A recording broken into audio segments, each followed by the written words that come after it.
السلام علیکم ladies and gentleman. Cheema بھائی اور چیمہ صاحبہ، ایک میرے بھائی ہیں ایک میری بہن ہے. دونوں کی اجازت سے جناب عوریہ مقبول جان صاحب ہمارے لیے ایک درسگاہ کی حیثیت رکھتے ہیں. ہمارے سینئر جناب سلمان عابد صاحب اور دیگر احباب، آپ سب کی اجازت سے میں یہ جو سامنے بیٹھے معززین ہیں ان سے تھوڑی دیر کے لیے مخاطب ہوں گا. کم وقت لوں گا، یہ میرا آپ سے وعدہ ہے. یہ میں نے سیاہ پٹی اپنے استاد، اپنے سابقہ ڈائریکٹر نیوز جناب ارشد شریف صاحب کی یاد میں باندھ رکھی ہے. ارشد شریف صاحب کے ساتھ مجھے کام کرنے کا موقع ملا کئی برس تک. دنیا نیوز میں وہ میرے ڈائریکٹر نیوز تھے. ان سے بہت کچھ سیکھا، صبح شام سیکھا. تو اگر مہمانان خصوصی اور آپ اجازت دیں تو میں بہت تکلیف میں ہوں، دکھ میں ہوں، غم میں ہوں، رنجیدہ ہوں. دو چار جملے ان کی یاد میں اگر مزید بیان کر لوں تو آپ مجھے اجازت دیں گے؟ ارشد صاحب جیسا انویسٹیگیٹو جرنلسٹ جو جب بھی کسی کو کوئی الزام عائد کرتا یا کوئی سوال اٹھاتا تو اس کے ساتھ وہ ایک ڈاکومنٹ بھی لہراتا. This was the real journalism that was being done by Arshad Sharif. And there is something to learn from Arshad Sharif for all of you, being a social media expert, being a social media practitioner, or being a social media journalist, or being a community journalist, or a real journalist. کہ جب بھی آپ کوئی سوال اٹھائیں، کوئی الزام عائد کریں تو اس کا آپ کے پاس ثبوت ہو. یہ سب سے پہلا سبق ہے جو ارشد شریف سے ہم سیکھ سکتے ہیں. کیونکہ میرا خیال ہے سورۃ الحجرات کی ایک آیت مبارکہ ہے جس کا مفہوم یہ ہے کہ اے ایمان والو، جب کوئی فاسق تمہارے پاس خبر لے کر آئے تو اس کی تحقیق کر لیا کرو آگے پھیلانے سے پہلے. تو کیا ہم فیس بک پوسٹ آگے فارورڈ کرنے یا واٹس ایپ میسج آگے فارورڈ کرنے سے پہلے تحقیق کرتے ہیں؟ جواب ہے نہیں. We are mostly driven by political rhetoric. Coming back to Arshad Sharif صاحب کہ وہ جب کوئی الزام عائد کرتے تھے یا سوال اٹھاتے تھے تو اس کے ساتھ relevant document, relevant investigative inquiry report یا ریلیونٹ ججمنٹ کا حوالہ دیا کرتے تھے. کون سی شوگر مل کب خریدی گئی، کس نے خریدی، منی لانڈرنگ مشتاق چینی یا مشتاق ہتھوڑا نے کی تو کب کی اور کیسے کی، اس کی ڈیٹیل ڈسکس کرتے تھے. مجھے یاد پڑتا ہے میرے ڈائریکٹر نیوز سے عوریہ صاحب ارشد شریف صاحب لاہور آ کے سیٹل ہو گئے کچھ عرصے کے لیے. تب میں ایک رپورٹر تھا اور خبریں بھی تھوڑی بہت پڑھتا تھا. تو مجھے انہوں نے کہا کہ آج آپ نائٹ شفٹ کریں گے. نائٹ شفٹ کا مطلب ہے رات 12 سے صبح 8. تو میں نے نائٹ شفٹ کی تو مجھے اگلے دن ان کا میسج آیا کہ آج آپ ایوننگ شفٹ کریں گے. یعنی 8 بجے میں آفس سے فری ہوا، 10 بجے گھر پہنچا، کچھ 4-5 گھنٹے سویا تو میسج آیا ایوننگ شفٹ کا مطلب ہے 5 سے 1. میں نے وہ کی. 1 بجے فری ہوا، 3 بجے رات گھر گیا تو میسج آیا آج آپ مارننگ شفٹ کریں گے. مارننگ شفٹ کا مطلب ہے صبح 7 سے 3. میں تیسرے دن بھی چلا گیا. چوتھے دن انہوں نے آفس میں مجھے بلا کے سب سے سامنے کہا کہ I was testing the waters کہ how professional you are. And then he hugged me, greeted me and took me to his home, جہاں میری ان کی اہلیہ محترمہ سے ملاقات ہوئی، کھانا کھلایا اور کہا کہ اب تمہیں 3 دن چھٹی ہے. This is how Arshad Sharif was. کہ پوٹینشیل ٹیسٹ کرتے تھے، ریلیف دیتے تھے، انکریج کرتے تھے. And when he was in Dunya he used to host a show کیوں، بہت پاپولر شو تھا، اس کا نام ہی کیوں تھا. تو وہ شو انہوں نے انیبل کیا مجھے کہ میں ان کی عدم موجودگی میں کروں. اور جب وہ چھوڑ کر جا رہے تھے دنیا تو وہ اس شرط پر جا رہے تھے کہ یہ شو اگر کوئی کرے گا تو اجمل جامی کرے گا اور کوئی نہیں کرے گا. So I had to host that show. اور میں نے ان سے یہ وعدہ لیا کہ آپ دنیا ٹی وی تو چھوڑ گئے لیکن کیوں میں جب کبھی مجھے ضرورت پڑے گی تو آپ تشریف لائیں گے. انہوں نے کہا ہوں گا. حالانکہ ٹی وی چھوڑ کے کہیں جائے دوسرے جگہ پہ تو یوزلی لوگ پچھلے چینل پہ اور اپنے شو میں نہیں جاتے. So he used to appear in that show. میرا ان سے بڑا ذاتی تعلق تھا، فیملی ٹرمز بھی تھے، کئی ایک تلخ و شیریں معاملات پر اختلاف رائے بھی تھا. لیکن جو صبح شام کا ان سے تعلق تھا I miss it for long. For instance اگر کوئی انکوائری بند ہوئی ہے نیب کی یا کوئی اسلام آباد میں ہیپننگ ہو رہی ہے تو مجھے جو الٹیمیٹ ایک کرکس چاہیے ہوتا تھا ود ان فیو ورڈس وہ ارشد شریف صاحب سے ملتا تھا. ادروائز تو میں نے اسلام آباد میں ایک بیورو چیف کو فون کرنا ہے، رپورٹر کو فون کرنا ہے، کورٹ رپورٹر کو فون کرنا ہے، کیا ہو رہا ہے، کس نے کیا کہا. But he used to sum it up in 2 to 3 words. پاکستانی ریاست کا بیانیہ آگے بڑھانے والا شخص جس نے دہشت گردی کے خلاف جنگ میں جیسے صف اول میں سپاہی جا کے لڑتے ہیں ویسے اس صحافی نے لڑا، پاکستان کے کاز کے لیے لڑا، وہ آواز خاموش کر دی گئی ہے۔ یہ کتنا بڑا نقصان ہو گیا ہے ریاست پاکستان کا کہ ایک ایسی مؤثر آواز جسے پوری دنیا میں جانا جاتا تھا، جو انگریزی میں لکھ سکتا تھا، جو ڈاکومنٹری بنا سکتا تھا، جو دہشت گردی کے خلاف مؤثر ترین آواز تھا، جو پاک فوج کی قربانیوں کو گنتے گنتے تھکتا نہیں تھا، جو معاشرے میں کرپشن پر بات کرتے تھکتا نہیں تھا، اس کو خاموش کر دیا گیا۔ سوال اٹھیں گے، سوال میری ریاست کے لیے بھی اٹھیں گے، سوال میری حکومت کے لیے بھی اٹھیں گے، سوال کینین سرکار کے لیے بھی اٹھیں گے اور کینیا کی پولیس کے لیے بھی اٹھیں گے، کیونکہ کینیا کی police is known for these ridiculous acts. Al Jazeera نے ڈاکومنٹری بنا رکھی ہے کینین پولیس کی ایسی گھٹیا حرکتوں کے اوپر کہ یہ پیسے لے کے کسی کے لیے کیا سروسز دے سکتے ہیں۔ Kenyan police is known for these notorious roles. Arshad Sharif Kenya کیوں گئے، کن حالات میں گئے، کس مجبوری سے گئے، ان کو کیوں مارا، کس نے مارا، یہ سوال اب ختم نہیں ہوں گے، کیونکہ وقت بدل چکا ہے، ایج بدل چکی ہے، ایکسپوجر زیادہ آ چکا ہے، اویئرنیس زیادہ آ چکی ہے۔ یہ کسی بھی قسم کی قدغنیوں سے سوال اٹھنا بند نہیں ہو سکتے۔ سوال اٹھیں گے، آپ بھی اٹھائیں گے، ہم بھی اٹھائیں گے، لیکن ہمارے ملک کے حکمرانوں کو سوچنا ہوگا کہ سد باب کیسے کیا جائے کہ آئندہ ایسے سوال نہ اٹھیں۔ ابھی قومی ترانہ پڑھا جا رہا تھا، پاک سر زمین کا نظام۔ کتنے ہمارے اندر جذبہ پیدا ہوتا ہے قومی ترانہ سنتے ہوئے، گوز بمپس کھڑے ہوتے ہیں، رونگٹے جسے ہم کہتے ہیں، محبت کرتے ہیں نا ملک سے۔ تو پاک سر زمین کا نظام، قوت عوام، کہاں ہے قوت اور اخوت اور کہاں ہے عوام؟ یہ حال ہے عوام کا۔ تو یہ آپ کے لیے لمحہ فکری ہے۔ بہرحال ارشد صاحب کی یاد میں کچھ کہنا تھا، وہ کہہ لیا میں نے، اللہ ان کے درجات بلند فرمائے۔ ان پہ بات ہوگی، ہوتی رہے گی، اور میں یہ آپ کو دعوے سے کہتا ہوں، mark my words, this issue is a catalyst, this will change the fate of journalism in Pakistan. یہ ایشو کبھی ختم نہیں ہوگا، یہ میری بات لکھ کے آپ رکھ لیں۔ ارشد شریف کا بہیمانہ قتل فراموش نہیں ہوگا، یہ معاملہ ختم نہیں ہوگا۔ آپ نے جس ایشو پہ مجھے یاد کیا ہے، 2-4 گزارشات پھر میں جاتا ہوں جو کہ آپ سمجھنے کے لیے ہیں۔ آپ کو اندازہ ہے پاکستان میں موبائل فون یوزرز کتنے ہیں؟ پاکستان میں جو پی ٹی اے کے ویریفائڈ اعداد و شمار ہیں، اس کے مطابق پاکستان میں 19.5 کروڑ افراد موبائل فون یوز کرتے ہیں۔ 19.5 کروڑ۔ کسی زمانے میں یہ تعداد 14-15 کروڑ تھی، سال 2-3 پہلے تک، لیکن اب یہ 19.5 کروڑ۔ اس کا مطلب ہے صرف 2.5 سے 3 یا 4 کروڑ آبادی ایسے رہ گئی جس کے پاس موبائل نہیں ہے۔ 19.5 کروڑ افراد موبائل فون یوز کرتے ہیں۔ یہ فگر میں آپ کو اس لیے دے رہا ہوں کہ being a social media user you have to understand the dynamics and kinetics of the mobile users. ٹھیک ہو گیا؟ ان 19.5 کروڑ افراد میں سے کتنے لوگ کے پاس 3G 4G ہے؟ نہیں اندازہ؟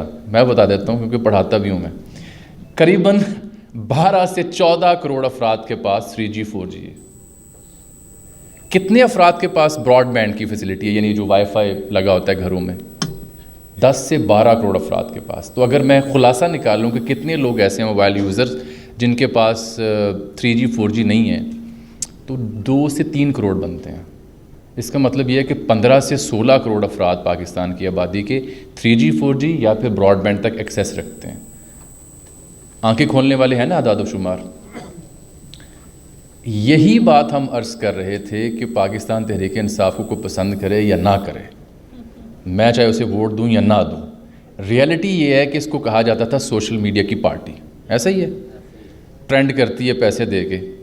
مجھے پی ٹی اے کو میں نے کبھی ووٹ نہیں دیا، ٹھیک، نہ میں نے کبھی نون لیگ کو دیا ہے اور نہ دینا ہے، اعتراف کر رہا ہوں، ٹھیک ہے، اس سے پہلے کہ تم جج کرو مجھے، لیکن میں جمہوریت کا قائل ہوں اور اسی کی ثبوت دینے لگا ہوں۔ تو ضمنی انتخابات کے ہنگام مجھے سروے کرنا پڑا۔ آپ نے کبھی 18 ہزاری کا نام سنا ہے؟ تھل کا نام سنا ہے؟ اچھا، تونسا شریف کے گرد و نواح کا نام سنا ہے؟ راجن پور کا نام سنا ہے؟ رحیم یار خان کا، خانے وال کا سنا ہے نام؟ ان حلقوں میں گیا، مائک لے کے, اور میرا سروے سیمپل تھا 15 سے 2000 تک بندہ کوالٹیٹیو. اگر مجھے جھنگ کے 18 ہزاری چوک میں ایک دھوتی پہنی ہوئی خاتون جو ایک ٹھیٹھ جانگلی سرائکی لہجے میں بات کرتی ہے, مجھے کہتی ہے ووٹ تا میں خان ہوں تیرسا, میری پسند ناپسند کہاں رہ جائے گی؟ تو being a journalist I should report it, and I reported it. میں نے کہا جی یہ سیٹیں جیت رہے ہیں.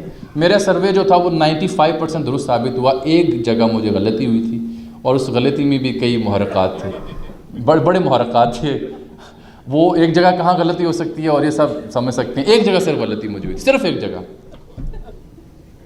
باقی تمام سروے میرے درست ثابت ہوئے. اس کے بعد جی وہ اصل میں شہر اقتدار کی طرف سیٹ ہے نا, تو وہ وہاں پہ میری رینج نہیں ہے. ہاں یعنی ہم داتا کی نگری میں فلائی کرتے ہیں, وہاں پہ پھر بری امام شروع ہو جاتے ہیں. ٹھیک ہے سر. تو وہ میرا سروے جو ہے وہ غلط ثابت ہوا. حالانکہ میری پریڈکشن یہ تھی کہ وہ 49-51% کا تھا. ٹف کمپٹیشن ٹف تھا, لیکن وہ ہو گیا. تو میں اسے رپورٹ کرنا چاہتا ہوں, میں نے رپورٹ کیا, اور واللہ مجھے کوئی سینسرشپ یا کسی قسم کے دباؤ کا سامنا نہیں کرنا پڑا. ہاں مجھ سے یہ فرمائش ضرور کی گئی کہ یار یہ گیپ بہت زیادہ ہے. لائک اگر پی ٹی آئی 55 پہ ہے تو دوسری پارٹی اگر 25-30 پہ ہوں گے, تھوڑا نیڑے کر لیں سو. لیکن میں نے اس نیڑے کیا ان اے وے کہ جو گیپ ہے نا وہ اتنا ہی رہے, سمجھ گئے. تو وہ جو خاتون دھوتی پہنے کہہ رہی ہے میں ووٹ خان کو دے سا, میں اس کو کیا کروں؟ میں یہ تو نہیں کہہ سکتا یہ جو اس کو چاہنے والے ہیں یہ گدھے ہیں, کیونکہ جمہوریت تو اسی کا نام ہے کہ بھائی جمہور کی آواز جمہوریت ہے. تو جب جمہور کی آواز ایک بندے کے حق میں مجھے وہ رپورٹ کرنا فرض ہے. لیکن مجھے فیکٹ بھی چیک کرنے ہیں. مجھے فیکٹ یہ چیک کرنے ہیں کہ کیا سروے کرتے ہوئے لوگوں کو پیسے تو نہیں دیے گئے تھے. تو اس کا طریقہ یہ ہے کہ میں ایک ریڈی والے کے پاس بھی گیا, فروٹ والے کے پاس بھی گیا, تندور والے کے پاس بھی گیا, اسکول والے کے پاس بھی گیا, فارمیسی والے کے پاس بھی گیا, lower middle class, upper middle class اور ایلیٹ کے پاس بھی گیا. اور ان پلانڈ سروے میں نے کیا. یہ نہیں کہ فون کر کے کہا جی میں فلاں جگہ آ جاؤں, بندے ارینج کر لیں, اس لیے اس کے نتائج درست آئے. تو یہ جو 19.5 کروڑ افراد ہیں نا, ان کی میجورٹی ایک نیریٹو کو بائی کر چکی ہے. اور وہ سوشل میڈیا کی پارٹی جو ہے اس نے اپنا سوشل میڈیا کا رولا ووٹ بینک میں کنورٹ کر دیا.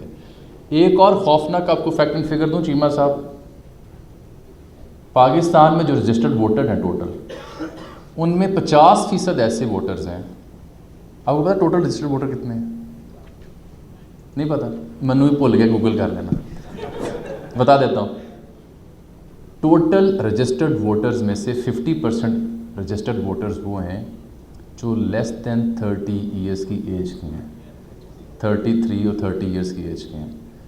اور ان 33 اور 30 ایئرس کی ایج کے جو 50% ووٹرز ان میں سے 80% سے زائد وہ لوگ ہیں جن کا رجحان کس جماعت کی جانب ہے؟ نہیں, کس نے کہا آپ کو؟ اور ٹی ایل پی کے سپورٹر ہیں. دیکھیں نا, یہ نہیں مان رہے نا. اٹ مینس کہ it speaks louder than the words. ان 50% میں چیمہ صاحب نئی بات سنیں, ان 50% رجسٹرڈ ووٹر میں سے 30% ٹوٹل ووٹ بینک میں 30% وہ ووٹرز ہیں جو پچھلے 3 سالوں میں رجسٹرڈ ہوئے ہیں. اور ان کی عمر جو ہے پتہ کتنی ہے؟ یعنی پچھلے 3 برسوں میں وہ 18 سال کے ہوئے اور 18 سے اوپر جا رہے ہیں. اور ان میں سے 95% کا رجحان پتہ کس جماعت کی جانب ہے؟ اے این پی. یہ فیکٹ اینڈ فگر بتا رہا ہوں, میں نے آپ کہا نا بور نہیں کروں گا آپ کو میں. یہ فیکٹ اینڈ فگرز یہ بتاتے ہیں ہمیں کہ جمہور کی آواز کیا ہے, جمہور جانا کہاں جاتی ہے. اور P T I is no more a social media party, P T I is no more party for cities, P T I is a party across the board, جو توسا میں بھی گئی, تھل میں بھی گئی. اگر میں نے وہ ضمنی الیکشن نہ کور کیے ہوتے تو میرا کنسیپٹ کسی اور جگہ پہ رہتا, کیونکہ مجھے کچھ لوگوں نے یہ بتایا تھا کہ جی رجیم چینج کے بعد نہیں you will forget about this party, it will be no more in action and sooner or later you will see them restricted within the cities only. تو وہ نہیں ایسا ہوا. تو لیکن آپ کا فرض یہ ہے کہ ان حقائق کو ذہن میں رکھتے ہوئے ایک خبر کی تحقیق کریں, سوال اٹھائیں تو اس کے پیچھے وزن ہو. میرا آپ سے ایک ہی مشورہ ہے آپ کو, don't try to be extra hyper ہو کے جذبات میں آ کے ویلاگ نہ کیجیے گا. آپ اگر ننکانہ صاحب سے ہیں تو ننکانہ صاحب کی تاریخ, ننکانہ صاحب کے بازار, ننکانہ صاحب کے مسائل, سڑکیں, ڈسپنسری, اسکول, اس پہ بات کریں. اسے ہم کہتے ہیں ماڈرن ایج میں ڈیولپمنٹ جرنلزم, جو کہ پوری دنیا میں ہو رہی ہے, پاکستان میں نہیں ہو رہی. اس کو ہم سٹیزن جرنلزم بھی کہتے ہیں. Your self is a channel, is A T V channel, is a news paper. تھوڑی سی لنگوسٹکس بہتر کریں, کیونکہ سوشل میڈیا میں سب سے بڑا پرابلم لینگویج کا یوزیج ہے, جو کہ بڑا رف ہے. جتنی مؤثر زبان بیان ہوگا اتنا اس میں اثر ہوگا. نعرے بازی ہر کسی کو سوٹ نہیں کرتی, جذباتیت ہر کسی کو سوٹ نہیں کرتی, کیونکہ ہر کوئی عمران ریاض نہیں بن سکتا. وہ ایک ہی ہوتا ہے, کسی کو پسند ہو یا نہ ہو. ہر کوئی اپنی طرف سے کوئی حکیم, مفسر, مدلل, تاریخ دان بھی نہ بڑھے, کیونکہ اوریا مقبول جان ایک ہی ہوتا ہے. ٹھیک. اور ہر کوئی سیاسی لیڈر بھی نہ بنے, کیونکہ ہر کوئی مولانا فضل الرحمان نہیں ہو سکتا. جی آپ بعد میں مجھ سے ملیں. آپ سے میری آخری گزارش یہ ہے کہ آپ جو ڈیولپمنٹ جرنلزم ہے نا, جملہ لکھ لیں, development journalism through social media, اس کے بارے میں پڑھیں. بہت اسکوپ ہے, you can earn into millions. یہ سیاسی تبصرے کر کے آپ اتنے پیسے نہیں کما سکتے جتنا آپ سٹیزن جرنلزم کر کے بتا سکتے ہیں. آپ کے ذمہ جو جاب آپ کی گورنمنٹ نے دی وہ ضرور کریں, لیکن ساتھ میں آپ ڈیولپمنٹ جرنلزم کریں. اس سے آپ جتنا پیسہ کما سکتے ہیں نا, وہ آپ ہی سیز شی سیز سے نہیں کما سکتے. معاشرے کی خدمت بھی کریں گے, ملک کی خدمت بھی کریں گے, تاریخ کی خدمت بھی کریں گے, ثقافت کی خدمت بھی کریں گے تھرو ڈیولپمنٹ جرنلزم. بہت شکریہ.